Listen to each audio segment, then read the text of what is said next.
वीरों का कैसा हो वसंत। वीरों का कैसा हो वसंत, आ रही हिमाचल से पुकार। हे उद्दी गरजदा बार बार, प्राची पश्चिम भूनभ अपार। सब पूछ रहे हैं दिग दिगंत, वीरों का कैसा हो वसंत। कल थोड़ी चर्चा की थी, पर आज फिर से देखते हैं कि वीरों का कैसा हो वसंत में प्रथम पंक्ति में कहते हैं कि हिमालय पुकार कर पूछ रहा है, सागर भी गरज गरज कर बार बार कह रहा है। पूर्व, पश्चिम, पृथ्वी, आकाश सब यही पूछ रहे हैं कि वीरों का वसंत कैसा होना चाहिए। प्रथम पंक्ति में यह बताया गया है। फिर देखते हैं दूसरी पंक्ति। फूल सरसों ने दिया रंग, मधु लेकर आ पहुंचा अनंग। वधु वसुधा पुलकित अंग अंग, हे वीर वेश में किंतु कंत, वीरों का कैसा हो वसंत। दूसरी पंक्ति में देखते हैं कि सरसों में फूल आ गए हैं, उनसे वातावरण को पीला रंग मिल गया है। वो सरसों के जो फूल आते हैं ना, मैंने अगले तास में बताया कि पीले रंग के फूल आते हैं सरसों के, बताया था ना, हाँ या ना? हाँ, तो वो सरसों में जो फूल आ गए हैं, उनसे वातावरण को पीला रंग मिल गया है। कामदेव अपनी मदिरा लेकर आ पहुंचा है। पृथ्वी भी नववधु जैसी, नववधु यानी नई जिनकी शादी हुई हो, ऐसी वधु जैसी सजकर प्रसन्न हो रही है।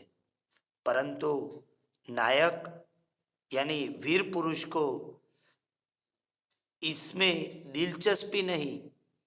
वह वीर वेश धारण कर यह बताना चाहता है कि वसंत कैसा होना चाहिए, कि वसंत कैसा होना चाहिए।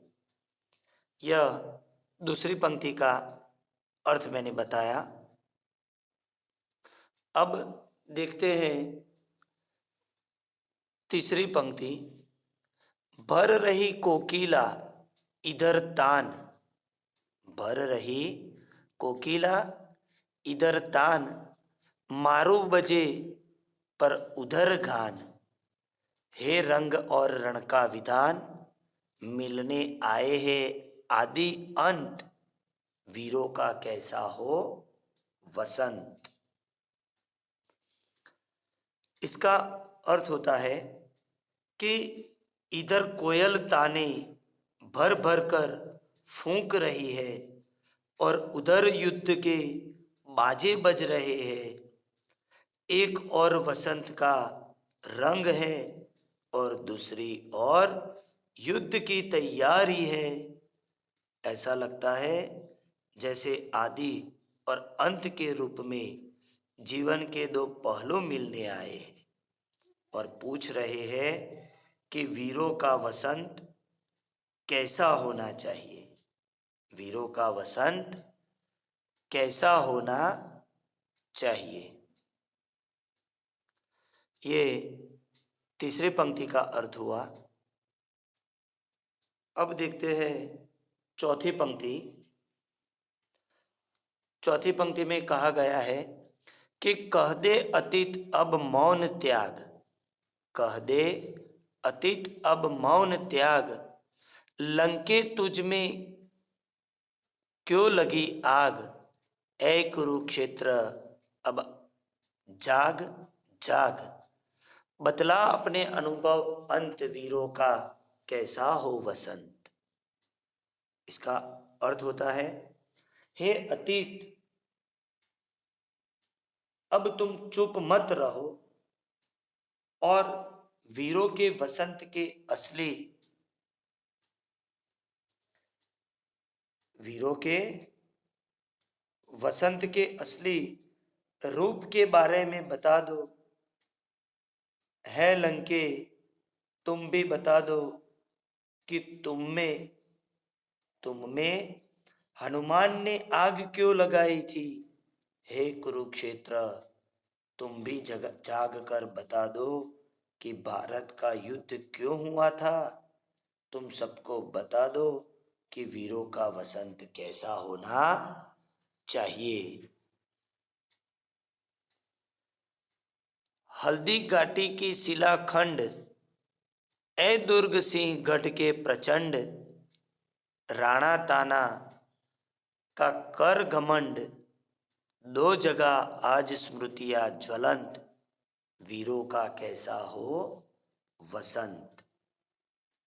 यानी इसका अर्थ होता है कि हल्दी घाटी के पत्थरों और सिंहगढ़ में के मजबूत किले, हल्दी घाटी के पत्थरों और सिंहगढ़ के मजबूत किले तुम महाराणा प्रताप और तानाजी के स्वाभिमान को याद कर अपने समय की यादें फिर से ताजा कर दो और बता दो कि वीरों का वसंत कैसा होना चाहिए।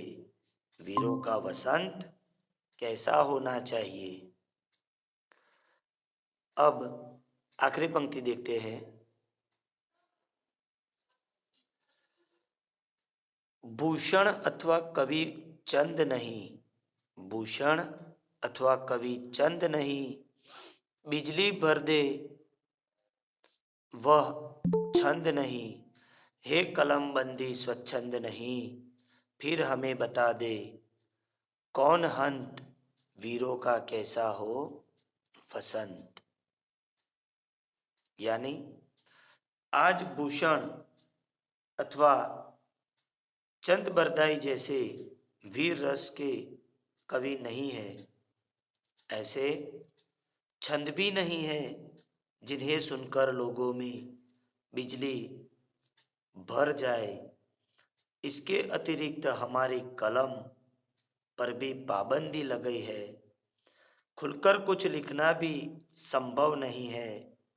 दुर्भाग्य है, फिर हमें कौन बताए कि वीरों का वसंत कैसा होता है। तो यह था पूरे काव्य का भावार्थ। अस्तु। जय हिंद, जय भारत।